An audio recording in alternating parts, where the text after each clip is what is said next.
મહીસાગર જિલ્લાના મુખ્ય મથક લુણાવાડા શહેર ખાતે સતત રખડતા ઢોરોનો ત્રાસ વધી રહ્યો છે, ત્યારે ફરીવાર ઘાટી વિસ્તાર ખાતે બે સાંઢ સામસામે બાખડ્યા હતા, જેના કારણે થોડીવાર માટે અફરાતફરીનો માહોલ સર્જાયો હતો। જિલ્લાના મુખ્ય મથક લુણાવાડા શહેર કે જ્યાં દિવસે ને દિવસે રખડતા ઢોરોનો ત્રાસ વધી રહ્યો છે, ત્યારે ફરી એકવાર સાંઢ બાખડવાની ઘટના સામે આવી છે।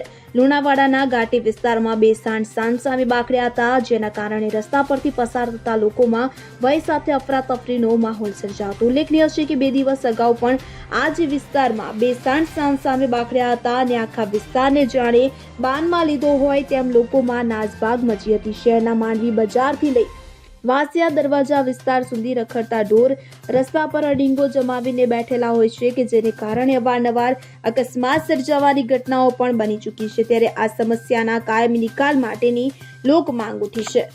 Bureau report CN24 news. હવે જુઓ દેશ દુનિયાની તમામ ખબરો તમારી આંગળીના ટેરવે। ઉઠાવો મોબાઈલ અને Google Play Store પરથી ડાઉનલોડ કરો અમારી CN24 ન્યૂઝ મોબાઈલ એપ।